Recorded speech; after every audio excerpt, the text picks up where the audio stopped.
We have a very interesting special guest on today's show. As you can see from the top of his head there, it says Doc Hollywood. So he's known in some circles as Doc Hollywood. We'll get into that a little bit later. But our guest is Dr. John Glasgow. And John, you are a pathologist. We will get into what that means also a little bit later, but let's start at the very beginning. I understand that you are one of those rare creatures, a native Californian. That's right. Born and raised in Los Angeles. Right. And how did you become interested in medicine? Well, I've always been interested in science. My dad, was a wonderful man and a graduate of Caltech, was a scientist. He was actually a mechanical engineer, but he always was interested in science. And I think he made a grand effort to get me interested and keep me interested in science. We always went to the alumni days at Caltech where you would actually go through lectures for a whole day. Wow. In different scientific, their scientific endeavors. And we always went to the Wednesday evening lectures at Beckman Hall there, which were given by, I saw one by Stephen Hawking, actually. Wow. Kip Thorne, another very famous cosmologist.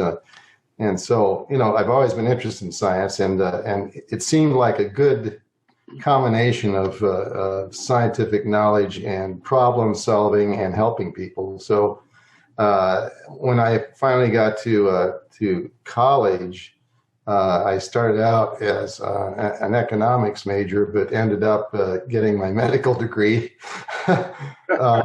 Slight detour. Yeah, there's a little bit of a switch. Okay, but I see from your cheat sheet here that you went to Vanderbilt. Right.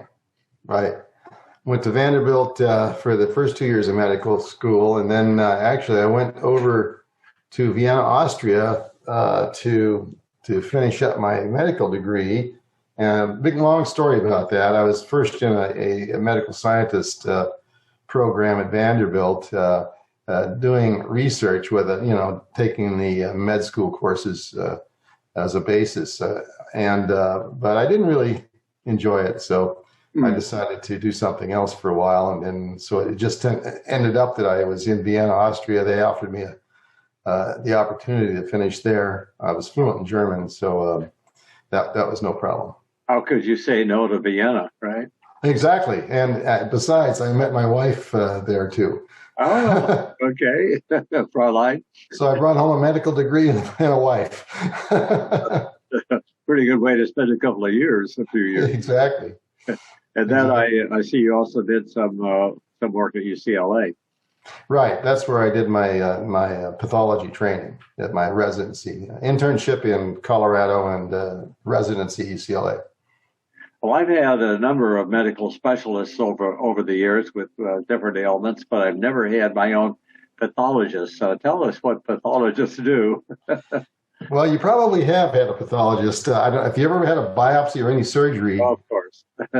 Yeah, pathologists are responsible for making a diagnosis for whatever tissue is taken out or taking off you, and giving that diagnosis so that the doctor knows how to treat you.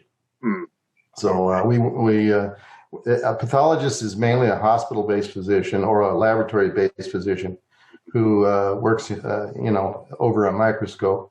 Also manages the laboratory. So I was mainly a surgical pathologist. So I saw all the specimens that came out of surgery and rendered diagnoses there. Also was the director of the clinical lab. So I was in charge of, whatever analyses were performed at the hospital laboratory there. So a very essential position, but not one very visible. Right. Yeah. The only time I saw patients was to do a biopsy. I did, a lot of bone marrow biopsies, for instance, and so I saw patients there. But really, that was the only time. Yeah, I've had a bone marrow biopsy. Not fun. Oh, have you? Ooh. Yeah, I've taken them, but I wouldn't want to get one or give one, I should say. Yeah, I don't want to do that again either. No. Well, what attracted you to pathology versus some of the other specialties? Well, I like I like the analyses of data. I like the analyses of tissues. I like the problem solving. I mean, all of medicine is problem solving, but Mhm. pathology, you get a new problem with every tissue sample. I like that. And, I like the lifestyle. It's a little bit better lifestyle than, say, an OB/GYN, a physician who's up, in the Mhm. middle of the night.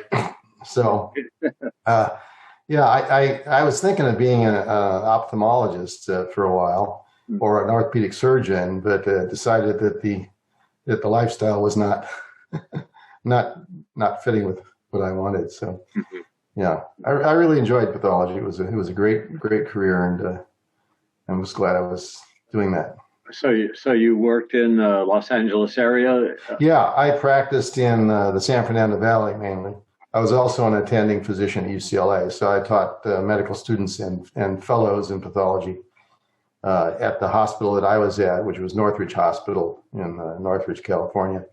Before that, I was with a group that serviced many hospitals, including St. Joseph of Burbank. Okay. Yeah. Well, let's get to the Doc Hollywood part. Yeah. You uh, have on the side, you have worked as a consultant to various Hollywood Right. productions. How did that come about? Well, one day I was sitting in my office as a pathologist, and I got a call out of the blue from a guy who was writing a speculation script for Star Trek. Wow. And he said he had tried, a few doctors, and he was confronted with some medical jargon and concepting that he really didn't understand, pretend to understand, and needed some help. So I decided, I had a few minutes then, and I helped him, and he enjoyed it so much that I decided that maybe I'd like to do more of this.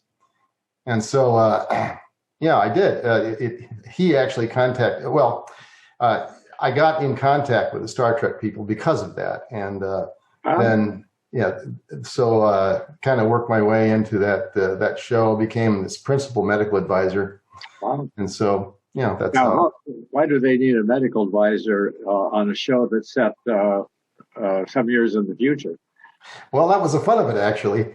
I got to practice 24th century medicine, so a lot of it was, of course, speculative, and but they wanted to, just like their science, wanted to try to get it right, even though it was, in the future. Mm-hmm. The basic concepts of medicine don't change. And so they needed somebody. I did a lot of script work. In other words, they would send me a script, and they would have a line, and they'd say med tech or something. And I was to fill that in. So get their dialogue correct and everything. So I was, and then some of the science, the medical concepting too. How do you think we should do this? What would a doctor do in this situation, even in the 24th century? Mm-hmm.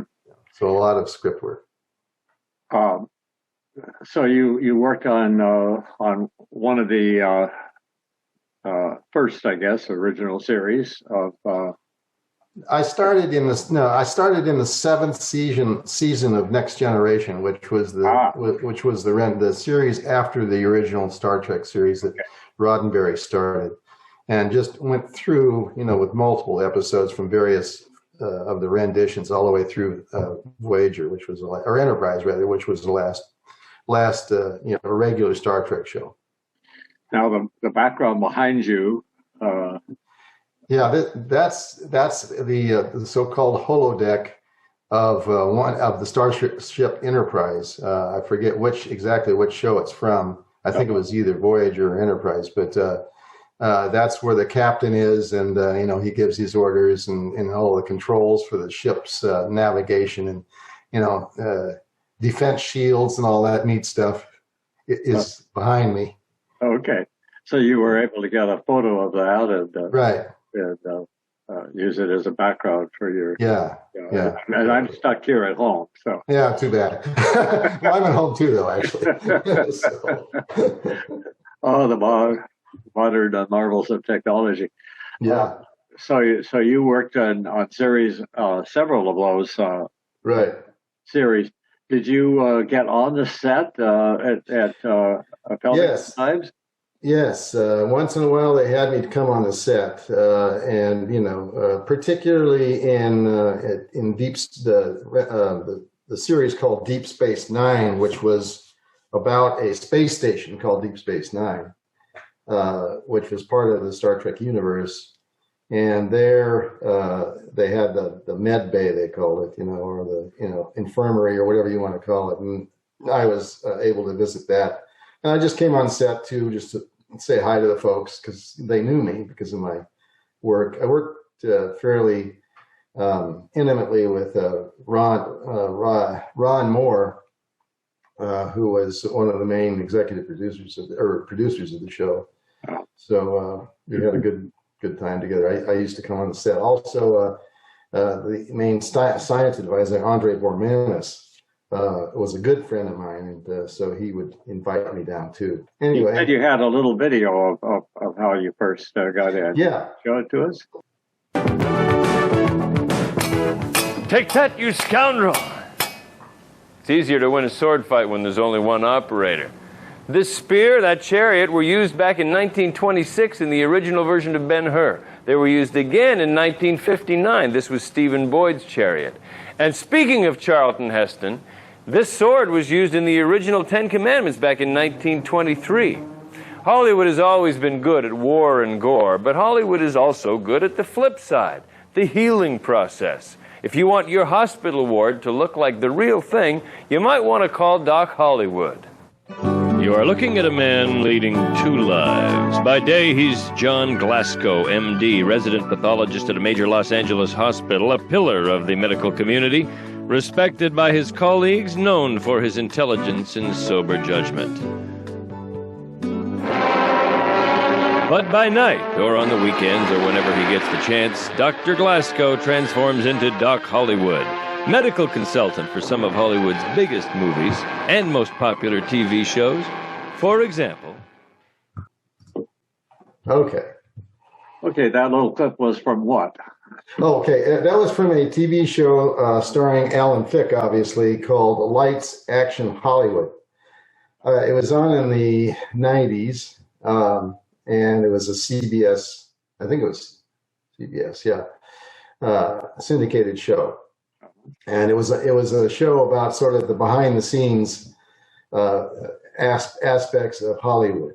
And so they did a segment on my consulting activities.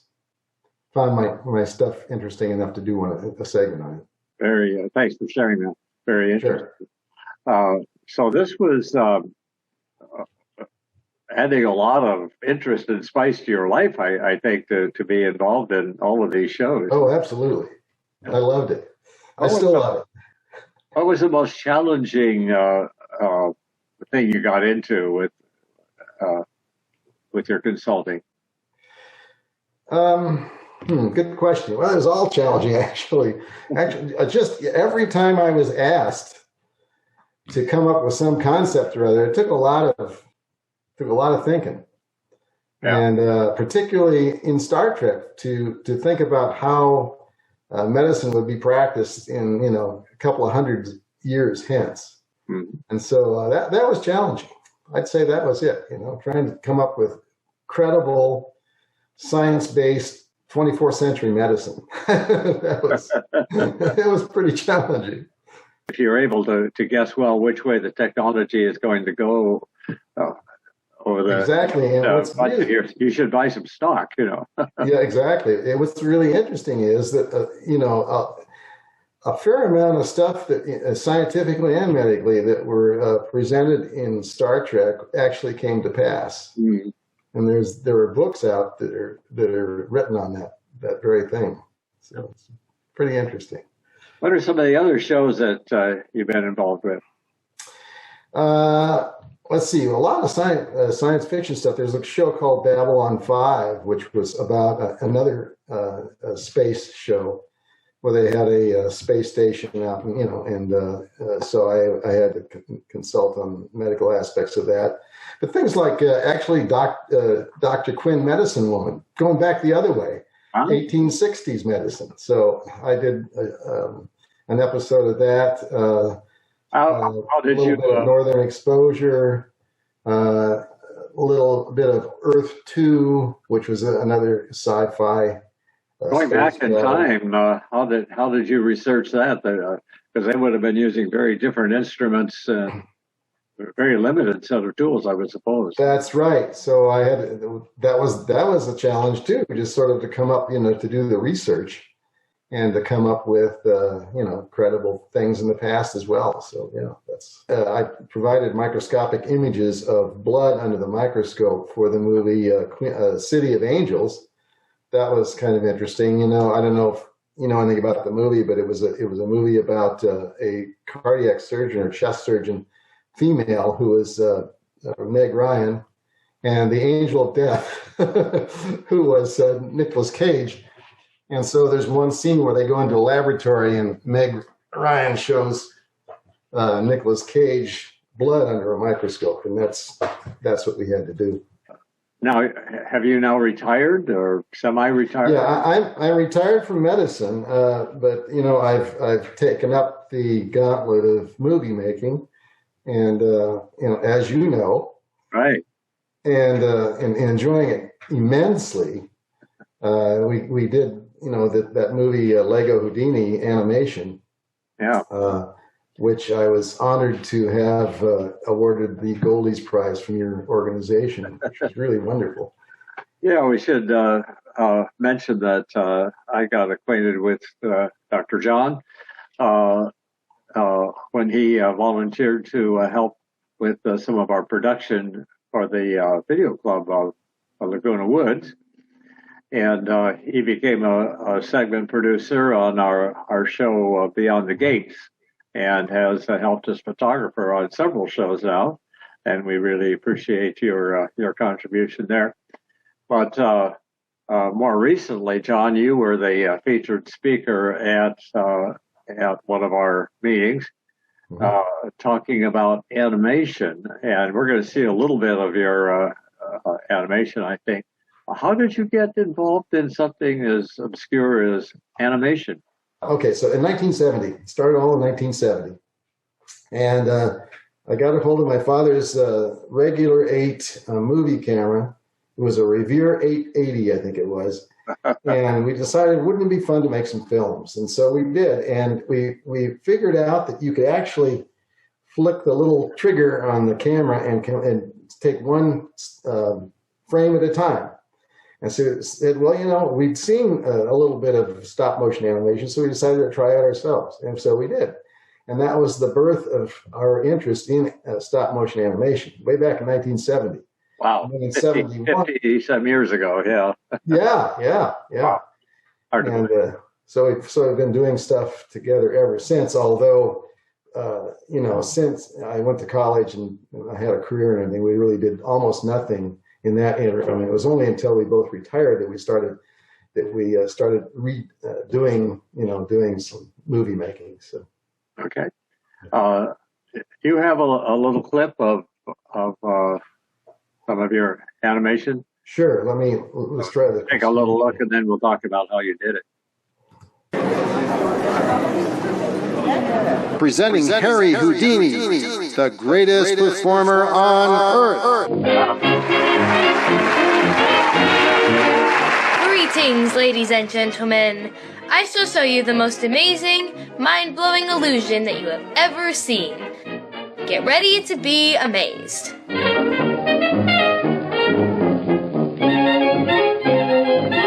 Enjoy the show!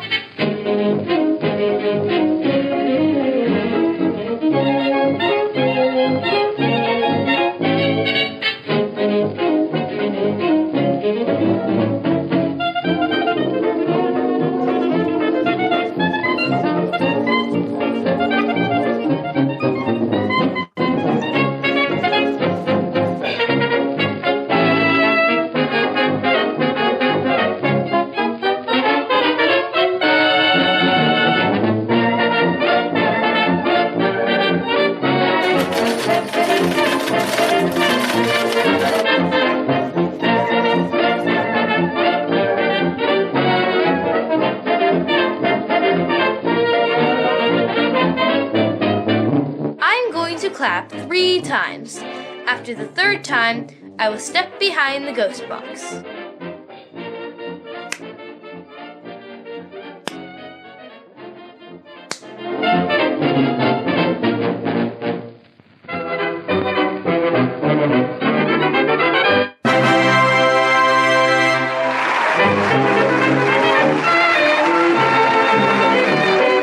Hey, what happened to that pretty lady who put you into the trunk?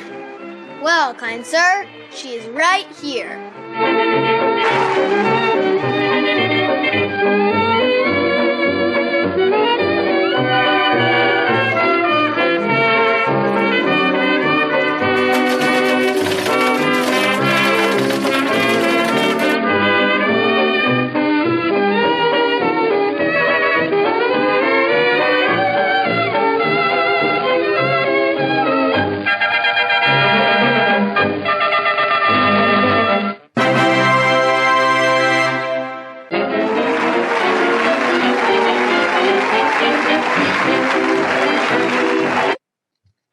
Okay, I know that you brought a Lego expert in to consult on this show. Your grandson, if I remember right. That's right. Yeah, he was into both Legos and magic. And so this was a perfect combination of that, those two disciplines, if you will. So yeah, he had suggested. Well, I knew that he was interested, and so we sort of together decided, hey, wouldn't it be fun to do a movie about those two, interests? Mm-hmm. And so this was what came out of it. And he actually constructed the first storyboards and the scripts and everything. He was 10 years old at the time. Wow! And it took us quite a bit of time to finish the film. Off and on, we worked on it. It was for 3 years. Mm-hmm. So we finally finished the film. It was a lot of work. We take 30 frames as for 1 second of filming. The actual film. Right. And so that's 1,800 frames a minute, and this is about a 10-minute film. So that's 18,000 frames. So you have to take 1 frame at a time, 18,000 times. Wow. Yeah. So obviously you have to have your camera really fixed carefully, and that's right. All of these moves planned out very carefully in advance. That's right.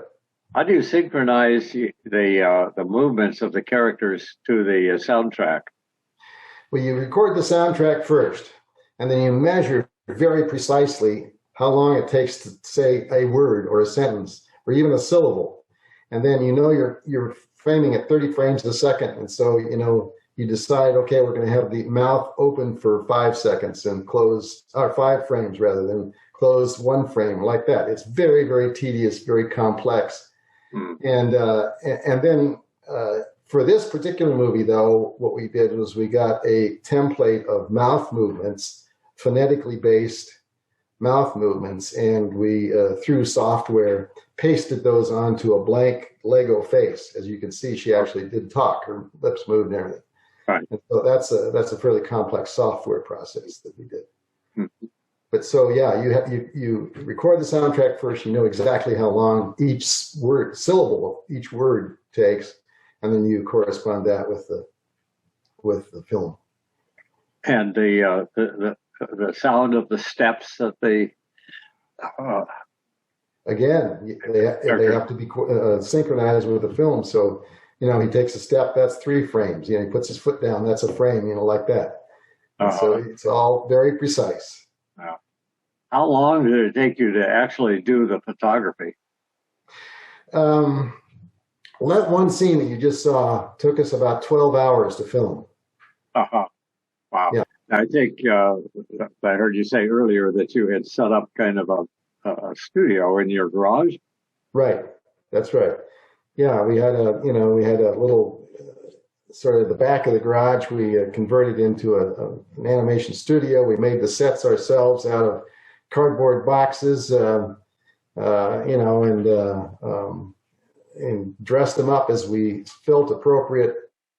And the Lego parts of the scene, like for instance, the jailhouse in the jail scene, and some of the other props were made with Lego bricks, and the characters themselves were made of Legos. If we spurred an interest on the part of any of our viewers to try some stop motion animation, what advice would you give them? Like, don't? No. Make sure you have a camera that will take one frame at a time, be it a movie camera or a digital SLR, a regular digital camera, and just find some object you want to move around. It can be even a block of wood or something. Take a frame, move it a little bit, take another frame, move it a little bit more, take a little frame, but you have to get all of that together. So you have to have some form of software that will be able to combine those single frames into a movie. I use software called Dragon Frame, which is a professional stop motion animation software. But you can even do it on an iPhone, and my 11-year-old granddaughter has made quite a few stop motion movies on a little program that you can get as an app on the iPhone. Wow. You say a lot of video editing programs will also do that. Right, that's true. Video Studio will. Yeah. Yeah, that's right. Yeah. Well, what's next? Okay, so we've got two documentaries right now. One in production about a wildlife preserve up in the Santa Barbara area called Santa Barbara Shores, and there's a butterfly grove up there called the Goleta Butterfly Grove, I believe. We're going to do it on that, and also in that very location called Elwood Shores, another name for it, was where the Japanese bombed an oil field up there as the first attack on the United States during World War II, 1942. So that's going to be included in the documentary. That portion actually I've already completed, but we have to go up there on location and film the rest of it. Then there's another documentary that I'm working on called Beethoven in Heiligenstadt. And so I'm doing a documentary about the composer during the years that he lived in Heiligenstadt. He actually lived there for a number of years during the summer mostly, but so that's another documentary. And then in terms of animation, I have an idea about an animation involving clay figures Fritz and Bubba. You didn't see them here. A concept about them doing a little bit of cosmic stuff having to do with black holes and baby universes after Steve Hawking. Well, thank you, John. We've been talking with John Glasgow, a medical doctor, a pathologist, and a film not just a fan, but also behind-the-scenes advisor and now filmmaker. So we're very happy to have you aboard with the Video Club of Laguna Woods.